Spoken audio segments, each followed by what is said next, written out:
Teaching was not my original degree of choice. I came to school wanting to be an athletic trainer.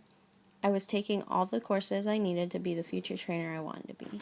However, when I started to struggle in the courses, I decided I was overthinking everything and that maybe I didn't like it as much as I thought. I had to find a way to clear my mind. I began to coach soccer because soccer was something that helped me relax. While coaching, I realized how happy it made me. Even though I had some players who had a hard time grasping the idea or not wanting to listen and be on the same page as me, I made sure to work with them until I saw that they understood. Throughout my first season of coaching, I realized that maybe this is what I wanted to do. I wanted to work with children. By the time my second season of coaching came around, I knew that's what I wanted to do. I wanted to encourage students to be their very best until I saw them finally understand the idea. I want to use my degree as a way to encourage and impact students' lives. I want to be a teacher that students remember.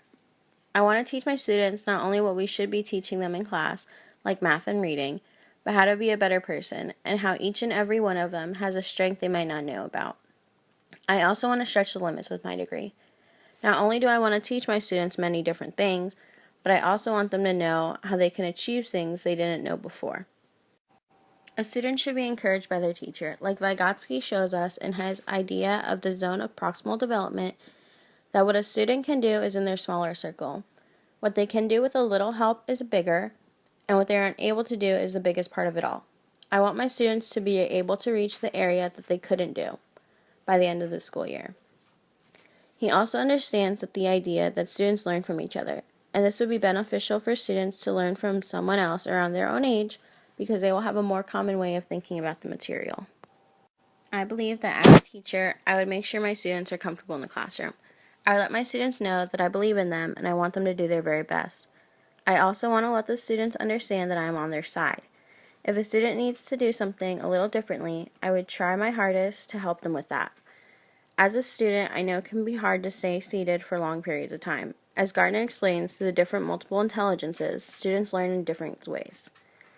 Some students want to write the material, some want to draw, and some need to move around to figure it out. And that's something that I want to make sure all my students are okay with doing.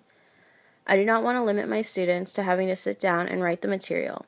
I would like for my students to move around and build something and be productive that way than failing a pen and paper test. Students learn in different ways and need to express their understanding in different ways as well. I also want my students to help each other. This goes back to Vygotsky's idea of students learning from each other. I want my classroom to be set up in groups. That way they can ask 3 before me, which is something I saw while observing classrooms. It was something really neat that while the students are able to interact with each other, they're also able to learn from each other. If one student has a question, they can ask someone at their group or table and be able to receive a better understanding and answer that way. If no one understands, they're able to ask me and I can help give an explanation for them. I want to be a teacher who's very flexible in the education of my students. I want to help them be able to understand who they are and what they can do, not just the material being taught. Like Dewey said, education is not preparation for life, education is life itself.